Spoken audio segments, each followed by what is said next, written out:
Shalom, mis amados hermanos, que el Eterno le bendiga grandemente. Qué placer poderle tener el día de hoy con nosotros y en días tan elevados como este, que nos estamos acercando ya a Yom Kippur en el 5785, según el conteo del pueblo de Israel, desde la creación del primer hombre que Dios puso en el jardín, Adán, ese hombre que Dios lo puso para que fuera el que iniciara la humanidad y que cumpliera su propósito. Y aquí estamos de retorno recordando estos primeros 10 días de la creación. Y por tanto nos acercamos a la fecha más elevada del calendario judío o del calendario hebreo. Es una fecha que conmemora muchísimas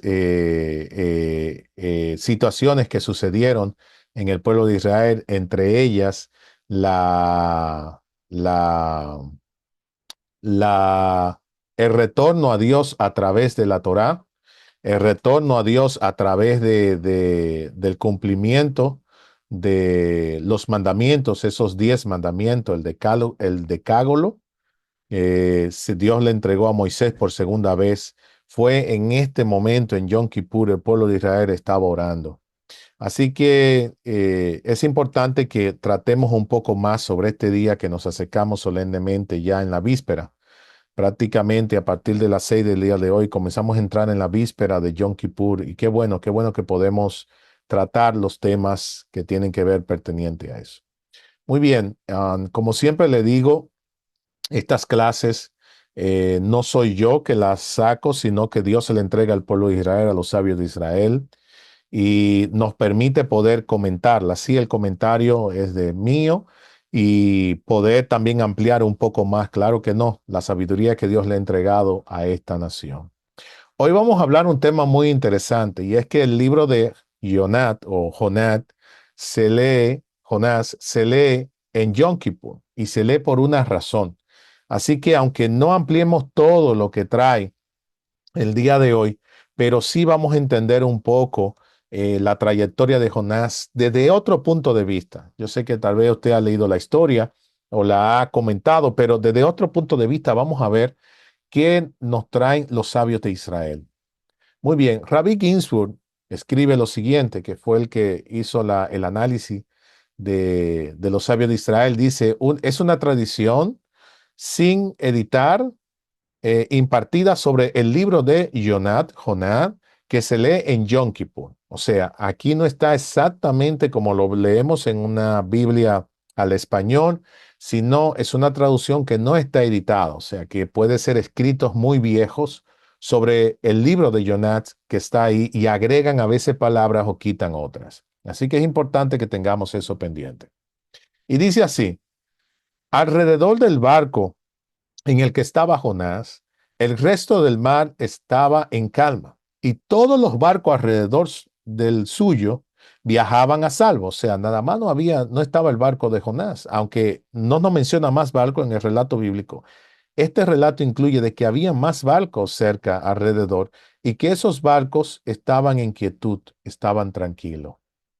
Los sabios nos enseñan que habían representantes entre los marineros en el barco de Jonás de todas las 70 naciones, cada uno de ellos con su deidad. O sea, las 70 naciones originales son las naciones en las cuales en el libro de Génesis se menciona que son las naciones que descienden de Noé. Son 70 naciones en totales que son las naciones que poblaron toda la humanidad. Por eso Israel en el día de Yom Kippur presenta 70 toros como ofrenda por cada una de las naciones. Claro, eso era cuando estaba el templo.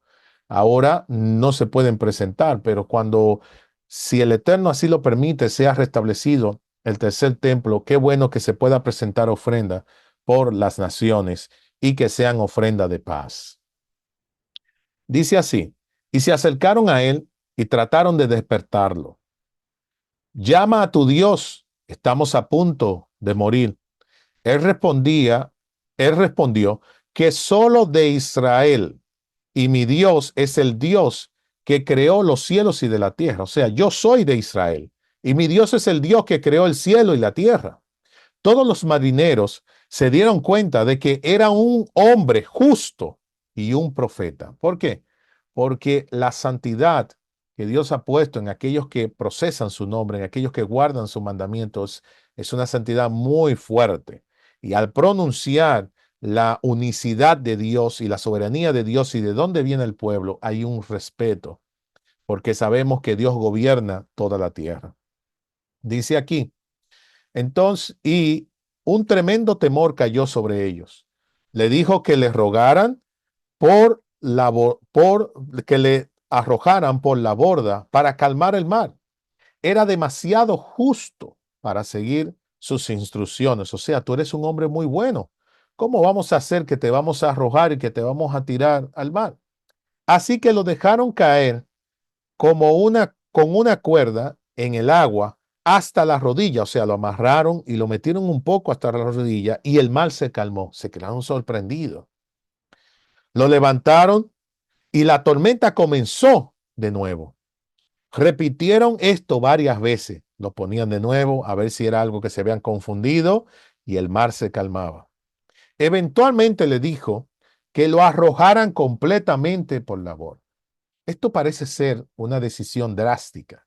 Y si lo planteáramos en el contexto del día de hoy, podríamos decir que una persona que está pidiendo que lo arrojen a un mar embravecido es porque quiere morir. O sea, estamos hablando prácticamente de un suicidio.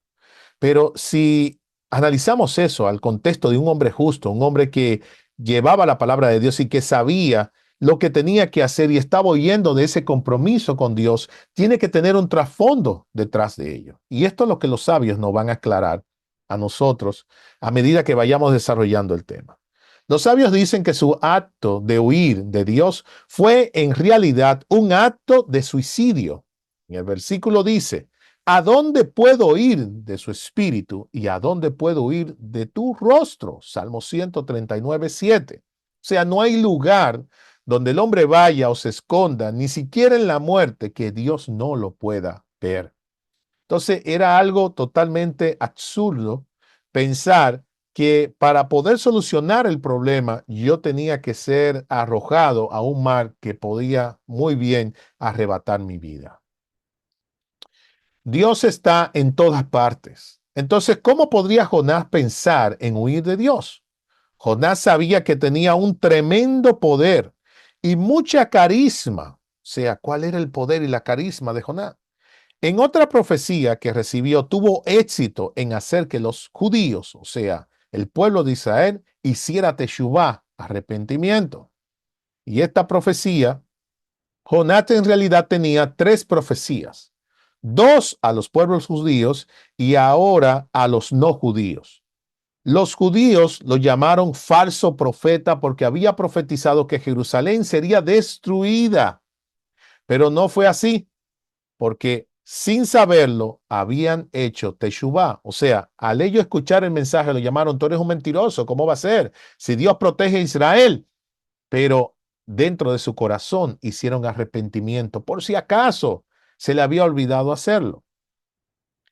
Ahora, si el profetizar a los sirios y a ellos también hicieran teshuvá, esto sería una mancha para el pueblo judío, porque ya no lo escucharían. ¿Por qué no lo escucharían? Bueno, porque tú hablaste otra profecía de que Nínive sería destruida y no lo fue. El texto no termina diciendo que no lo fue. Igual dio una profecía sobre Israel y dice que hicieron teshuvá, él no lo sabía, y tampoco vino la destrucción del templo en ese momento. Así que para evitar lástima al pueblo judío, oigan esto, para que no pensaran que él iba a cargar con la culpa de que era un profeta que no era apto de parte de Dios, para evitar la lástima del pueblo judío, Jonás prefirió morir. Oh, entonces aquí está la razón de por qué Jonás dijo, arrójame al mar. Ya, porque me estoy escapando de esta profecía para que no suceda lo contrario de lo que voy a decir. Y entonces arrójame, o sea, ya termina con esto. Tenemos otro profeta que pareció similar, que fue el profeta Elías, que salió huyendo cuando buscaban la cabeza de él y al salir huyendo le dijo al Señor que lo quitara, deseó morirse cuando se tiró en el enebro. En este sentido, estaban imitando a Moshe Rabenu y a David. ¿En qué parecido?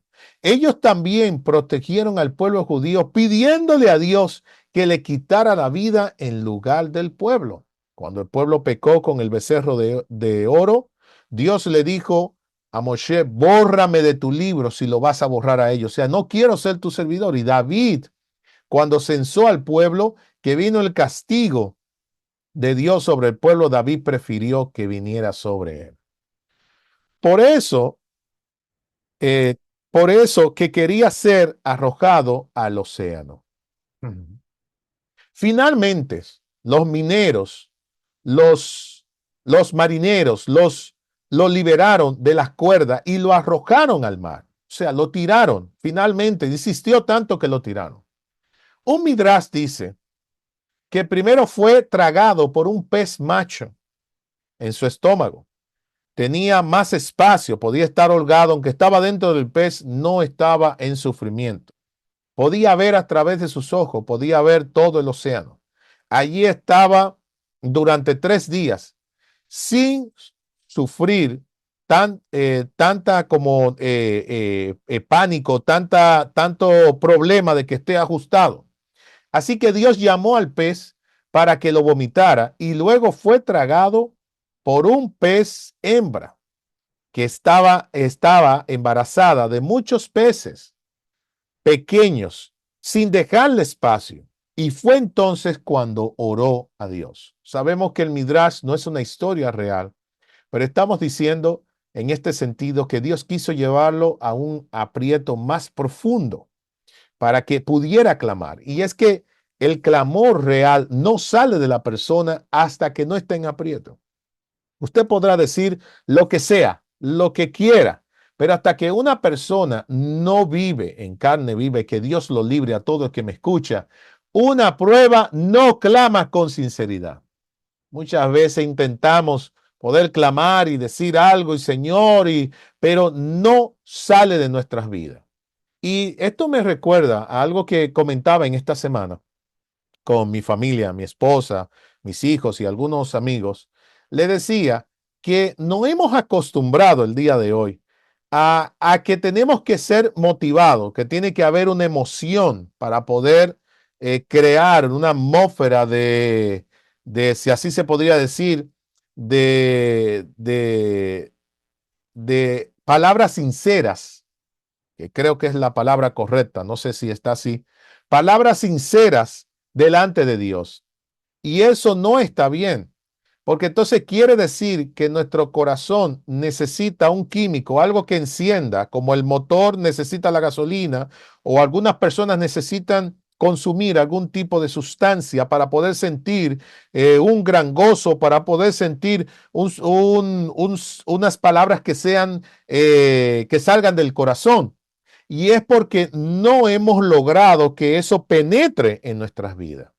Y compartía con un amigo, estudiamos Torah juntos, y le decía que si él podía sentir lo que muchas veces en mi casa nosotros sentimos al agarrar la Torah, al agarrar las escrituras del Eterno, que cuando la tenemos en las manos, en el caso personal, se me brotan muchas veces de los ojos las lágrimas dándole gracias al Señor por haberle regalado esta Torá primero a Israel y después dársela a la humanidad para que la conociera.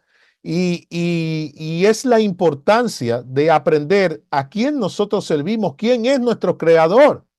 Ahora, si nosotros necesitamos que nos motiven, y no quiero que me malentiendan, no es que no lo haga, pero debe analizarse, que me motiven a través de cualquier cosa externa, ya pueden ser palabras que me muevan para poder ejercer una acción hacia mi Padre, que me canten una canción, que me canten una alabanza, cualquier cosa para yo poder sentir que algo va a salir de mí, entonces debo analizarme, porque todavía no he entendido cuál ha sido la importancia de que el Eterno me haya enviado como alma en este cuerpo. De Jonás aprendemos un principio muy importante acerca de la profecía que el Rambán escribe. Y esto es muy importante para aquellos que escuchan profecías o que recibieron una profecía. Esto es muy importante. Que una buena profecía no será residida, o sea, no se detiene. Es una buena profecía. Si a una persona usted le dice, eh, mira, siento en mi corazón que te va a ir bien, que Dios te va a multiplicar, que vas a tener trabajo, que vas a tener hijos, que vas a encontrar una buena esposa, un buen esposo, que vas a tener una casa, que vas a viajar. Todo el mundo dice amén. Qué bueno, escucho esos amén ahí. Amén. Pero cuando la profecía es negativa, podría no cumplirse. ¿Cómo que cuando la profecía es negativa no puede cumplirse? Oye, viene juicio, viene esto, Hasbe Shalom, se va a manifestar esto, va a ser tal cosa. Podría no cumplirse. Entonces tomamos un verso que dice en las escrituras que cuando la profecía no se cumple es falsa, pero no. Aquí Rambán trata algo interesante. Dice, porque Dios es misericordioso. O sea, aunque hay un juicio sobre su creación, aunque está determinado una gravedad sobre lo que Dios ha creado, que es usted y yo, la misericordia de Dios es tan grande que se detiene ese juicio. Así que una profecía negativa que no se cumple no es una señal de que la profecía, de que el profeta era un falso profeta. O sea, no es una señal, sino que la misericordia de Dios es tan grande que nos guardó. Por ejemplo, yo recuerdo, estando nosotros ministrando, mi esposa y yo, en el altar, nos llevaron una vez una persona, una joven, y recibimos una palabra. La palabra era que venía una prueba muy grande hacia ella y que esa prueba iba a causar una aflicción muy grande en su matrimonio, al punto tal de que su matrimonio se iba a separar, de que iban a... La persona, mientras le estábamos diciendo la palabra, nos decía que no. O sea, lo que le estoy diciendo, una profecía negativa, no, nadie la quiere recibir. ¿Quién la quiere recibir? Nadie. Y no, dijo que eso no era así, que ya no estaba así, que no era eso. Resulta ser que a ella la llevó alguien de la congregación en ese momento y cuando ella se retira de la congregación, al día siguiente algo sucedió, no recuerdo exactamente con detalle porque eso hace muchos años, algo sucedió que su esposo la estuvo al matar. Llamaron la policía, el esposo estuvo preso, ella se separó del esposo, todo lo que le habíamos dicho aconteció.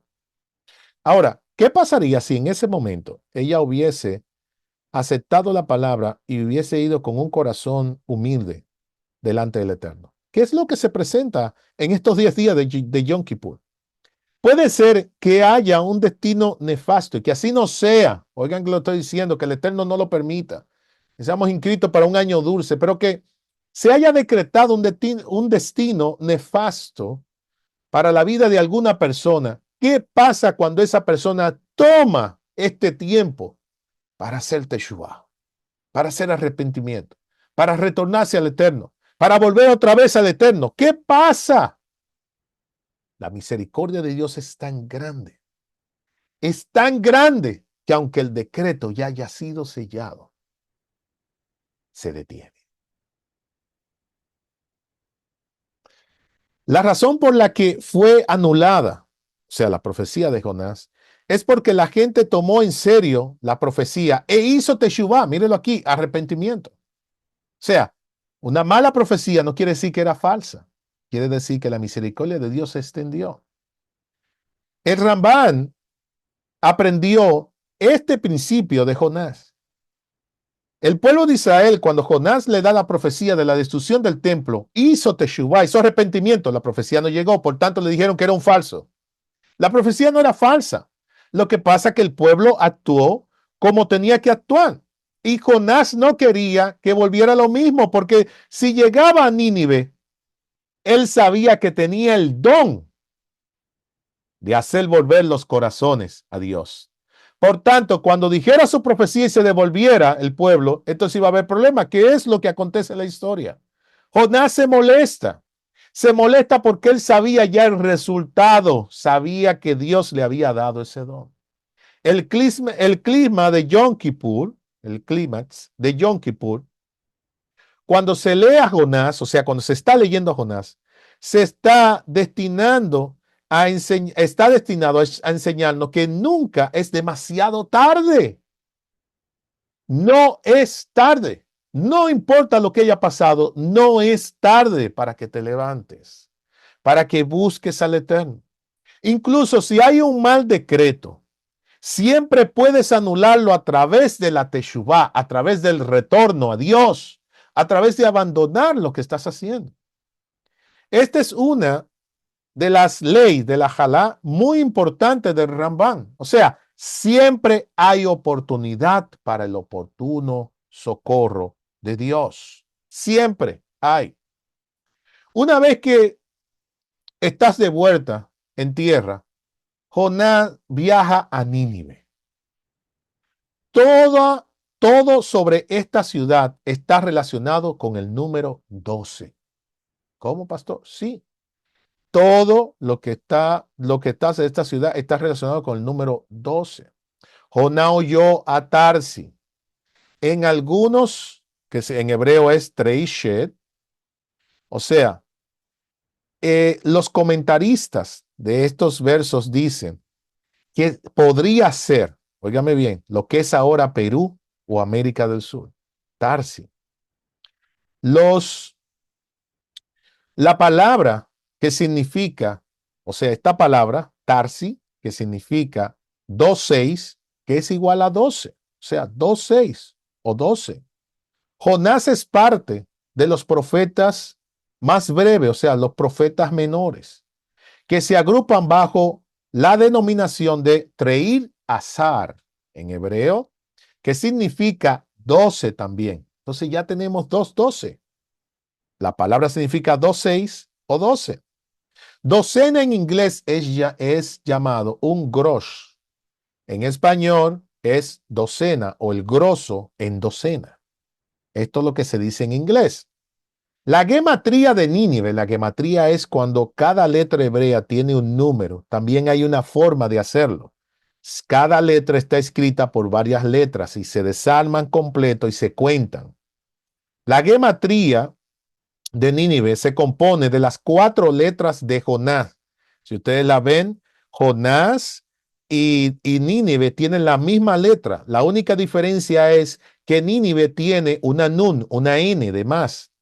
El valor de las letras sumadas de Nínive es 121, que es el mismo valor de la palabra Tarsi. O sea, perdón, el valor de la palabra Tarsi es 12 y 10. Así como Tarsi contiene 10 Nínive. O sea, miren cómo es esto. En gematría, la palabra 12, Tarsi, también contiene a Nínive, que es 10, que es la multiplicación prácticamente más 1 de 12 por 10, nos da 120. Si le sumamos 1, nos va a dar Nínive. Por tanto, donde Jonás estaba oyendo era 10 veces peor que Nínive. 10 veces peor que Nínive. Estaba yendo a un sitio donde dice que podía ocultarse de Dios, aunque nadie se puede ocultar de Dios, pero estaba yendo al sitio más peor, si así se podría decir, que Nínive. 10 veces Nínive estaba escondido en Tarsi. O sea, era peor ese nivel. Todo lo que Jonás temía con respecto a Nínive era exactamente lo que sucedió. El último verso, el sello del libro es, no tendré misericordia de Nínive. O sea, cuando Dios le reclama y le dice, no tendré misericordia de Nínive también. Era de gentiles, pero era su creación. Nínive es 12. Y si lo calculamos en número, sería, no tendré misericordia de 12 veces 10,000 en mi creación, en esta ciudad. Esto es similar a lo que Dios dijo a los ángeles, esto es un midrash, a lo que Dios dijo a los ángeles mientras los egipcios se ahogaban en el Mar Rojo. El midrash dice, ¿cómo puedes cantar mientras mi creación se está ahogando? Los ángeles querían unirse, dice el midrash, a cantar con el pueblo de Israel cuando Miriam tomó el pandero y comenzó a profetizar de que Dios hizo millares y ahogó y se levantó, los ángeles querían unirse también porque todo Israel estaba unido cantando al Eterno, pero el Eterno no dejó que los ángeles se unieran. El Midrash dice que le dijo, ¿cómo pueden ustedes cantar si mi creación se está ahogando? O sea, también los egipcios que se estaban ahogando en el mar de cañas, en el mar rojo, en el mar de juncos, en ese que ahora es el mar de Suez, en ese pequeño mar ahí que parecía vasto, se estaba ahogando una creación de Dios. Esto es una enseñanza tremenda de que Dios tiene misericordia sobre toda su creación. Dígalo conmigo. Dios tiene misericordia sobre toda su creación. Por lo tanto, Jonás tuvo una tremenda influencia en las personas para que hicieran teshuvá. O sea, el mensajero, Jonás, es el que lleva el mensaje, pero cuando hablamos de don es que hay una influencia del Eterno sobre las personas que escuchan esta palabra. Y quien está escuchando esta palabra y va a entrar a Yom Kippur, tiene que entender que no debes entrar con tristeza a Yom Kippur. Tiene que entrar con alegría. Tiene que entrar saboreando en la victoria de que el Eterno va a sellarte para un año de vida y favorable en el libro de la vida. Por lo tanto, Jonás tuvo una tremenda influencia en las personas para que hicieran teshuvá. Ninguna otra persona en la Biblia tuvo tal influencia. O sea, tenemos que Elías habló al pueblo de Israel y regresó en teshuvá, pero nadie como el profeta Jonás, lógicamente, aparte de nuestro Mashiach Yeshua, como el profeta Jonás, que hablara a una generación de gentiles y de judíos y lo hiciera volver en arrepentimiento. El único profeta que logró eso por nación se llama Jonás. Todavía Mashiach no lo ha logrado. Cuando él venga en su segunda venida, va a ser para toda la humanidad. El Arizán, este gran cabalista, dice que Jonás es el Mashiach, hijo de Yosef. ¿Por qué dice esto? Y esto es muy importante porque algunas personas cuando hablan de Yeshua, no entienden que Yeshua tuvo que venir como hijo de Ben Yosef. Por eso en todas las naciones lo estamos viendo. Si él es eso, debe haber alguien que sea el Mashiach, hijo de David. Ya sabemos. Por lo general se nos enseña, y esto es el Rabbi Ginsburg hablando, que en el primero precede al segundo. O sea, es más alto que el segundo que viene, porque quien abre el camino es quien está estableciendo, como dijo el apóstol Pablo. Nadie puede establecer otro fundamento sobre el que ya yo he establecido, sino que cada uno edifica sobre el fundamento que he puesto. Dice, pero en cierto sentido, el epítome de la obra del Mashiach ben David, y este es el Mashiach que está esperando Israel, el Mashiach ben David, es similar al Mashiach ben Yosef, o sea, son iguales. Si usted quiere saber la historia del Mesías, apréndase la historia de José, de Yosef. La responsabilidad principal del Mashiach ben Yosef es, o sea, el hijo de José, es hacia las naciones del mundo, traerla de vuelta a Dios. Oh, espérate. Entonces ahora entiendo. El llamado que tenía Jonás era hacer devolver las naciones, o sea, retornar las naciones que no son israelitas, que no son judíos, al Eterno. Y el ministerio del Mashiach ben Yosef, con el primer nivel que vino Yeshua, es hacer volver las naciones al Eterno. Pero ¿cuál ha sido el problema? El problema ha sido que hemos tomado el mensajero como el creador. Y el mensajero no es el creador, es el mensajero. Está para guiarnos, es el camino, está para exaltarnos, pero no es el creador. El creador del cielo toma sus mensajeros. Por eso vemos que cada profeta de las escrituras decía, porque así Dios lo ha dispuesto, porque así es lo que Dios ha puesto. Y lo vemos también en los escritos mesiánicos, porque así el Eterno lo ha dicho, porque Él es el que promueve, porque Él es el que salva, no el mensajero. sino el Creador es el que salva.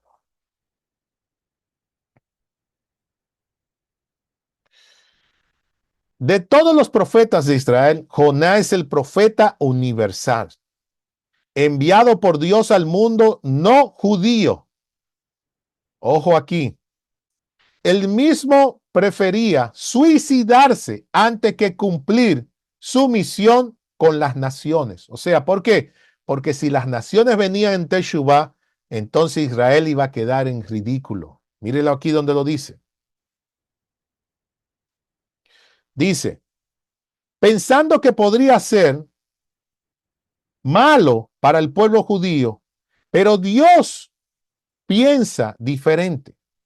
Este Sadik está dispuesto a morir para no herir al pueblo judío. Pero Dios piensa lo contrario. Sorprendentemente, toman a Jonás en serio. Oh, escucharon a Jonás. Jonás estaba dispuesto a entregar su vida para que su pueblo no sufriera. Y esto tenemos que enlazarlo entre todas las historias de los escritos mesiánicos. Porque escuchamos mucho el texto, a los suyos vino, pero los suyos no lo recibieron. Es que es así. Tiene que ser así si viene con el ministerio de Ben Yosef como hijo de José, como alguien que tenía que ser sufrido, alguien que tenía que sufrir, alguien que tenía que ser rechazada su profecía. ¿Por qué tenía que ser rechazada? Para que trajera arrepentimiento. Y usted dirá, ¿cómo funciona esto? ¿Cómo va a ser que una profecía rechazada repite arrepentimiento? Porque lo que nosotros no aceptamos, lo negamos, pero se queda en nuestro corazón trabajando.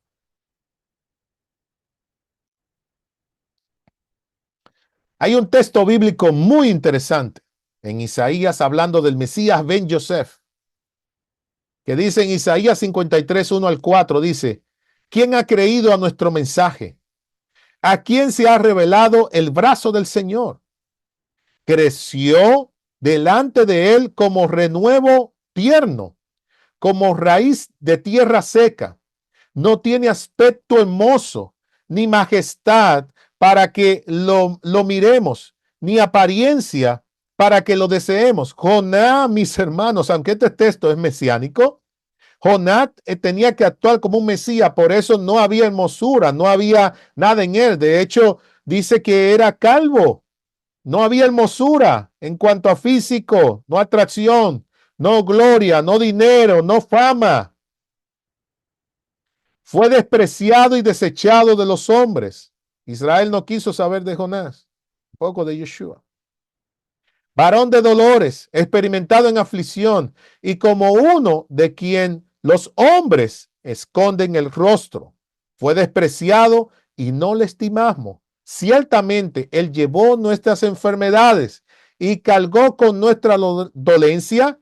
Con todos nosotros le tuvimos por azote, por herido de Dios y afligido.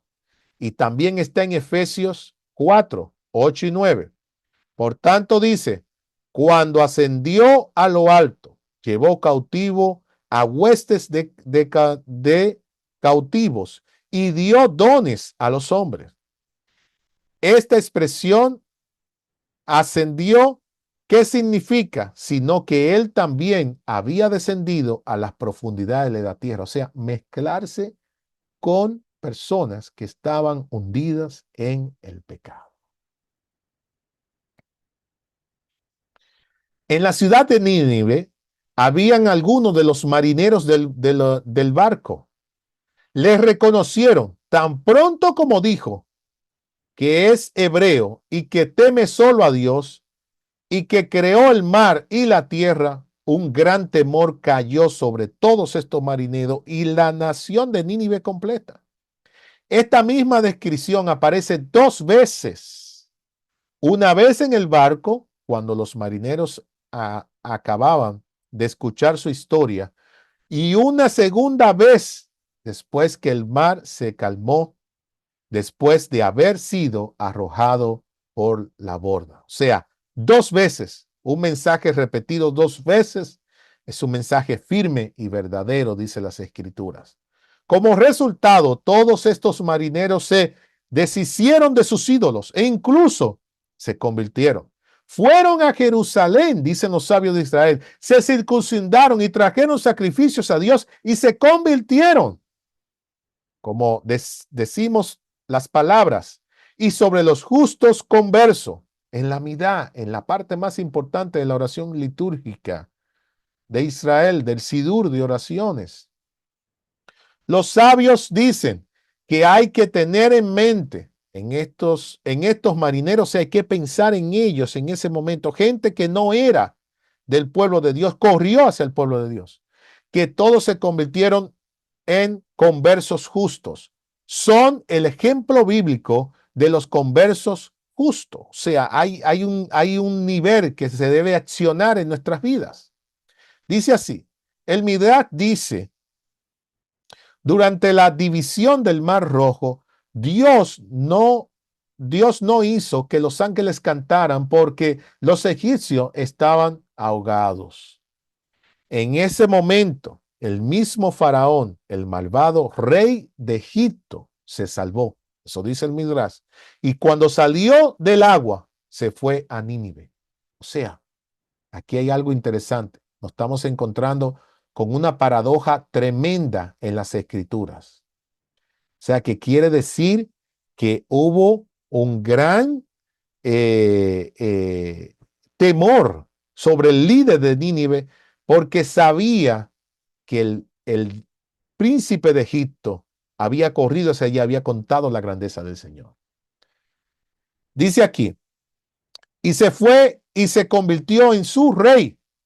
El valor de la palabra faraón, paró, es 355. O sea, 5 veces 71, que es el valor del nombre Jonás. Miren la similitud y el secreto que está escondido aquí. 5 es el número de la gracia del Eterno, el número de misericordia. 5 multiplicado por 71, 355, que da la palabra paró, faraón. O sea que cuando Jonás llegó a Nínive, le estaba hablando al faraón espiritual. Un nuevo nivel de arrepentimiento, liderado por el movimiento de Teshuvá, liderado por un movimiento de no judíos, describiendo y yendo directamente hacia el Eterno. Con esto termino, mis amados hermanos. Él era el único que podía rectificar a los no judíos. Muy a menudo, un sadik en particular tendrá una habilidad especial. Esto es un justo. Tendrá una habilidad especial que otro sadik no tiene. Y es condenado al ostracismo. Por eso, o sea, tú eres diferente, no te entendemos, no te queremos. Los otros sadikim, los otros justos, no pueden entender por qué hacer lo que este sadik en particular puede hacer. Los hermanos de Yosef no podían entender la devoción de Yosef por los no judíos. Si ustedes tomaron la clase conmigo de cuando Yosef, la parashá de Yosef, se dan cuenta que menciona en una parte que Yosef hizo que todos se circuncidaran a Dios los que estaban en su casa. Todos. Incluso, oigan bien, los hermanos de José no entendían eso. O sea, ¿por qué tú estás ligando a naciones que no tienen que ver? Lo mismo pasó con Moisés. Moisés se llevó a egipcios que se circuncidaron y que aceptaron al Dios Israel como su Dios. Y muchos de los sabios de Israel no entendieron eso, porque después en el desierto lo culparon. Hasta el mismo Dios dijo, ese es el pueblo que tú trajiste. Pero Dios le había dado ese don a ese sadik de hacer volver los corazones hacia Dios. Incluso cometió un error en su cuidado por ello, tratando de convertirlos a todos. También cuidaba de su familia, pero sus hermanos no podían entender sus habilidades especiales. Sus habilidades especiales. Mis amados hermanos, estamos en un tiempo hermoso donde yo sé, miren, sé que el Eterno los va a inscribir para un buen año, para un año de vida. Pero ese dictamen de misericordia del Eterno no es para que comencemos a hacer lo que queramos, es para que haya un arrepentimiento sincero, para que haya una devuelta hacia el Eterno, para que el Eterno nos permita que volvamos hacia Él lo antes posible. No desprecie esta fecha de Yom Kippur. Es mañana. Mañana, al caer las 6 de la tarde, comienza Yom Kippur. Aléjate donde estés. No vayas a trabajar. Si tienes que ir obligado, trata de no mezclarte en ninguna conversación, pero no lo hagas. Quédate en tu casa, ayuna, clama al Eterno, pero con gozo, clama, pero con gozo, con júbilo, con alegría, dándole gracias al Eterno, porque te ha permitido llegar hasta este tiempo. Que el Eterno te bendiga y te preserve, y que el Eterno te inscriba para vida nueva en el libro de las vidas. Amén y amén.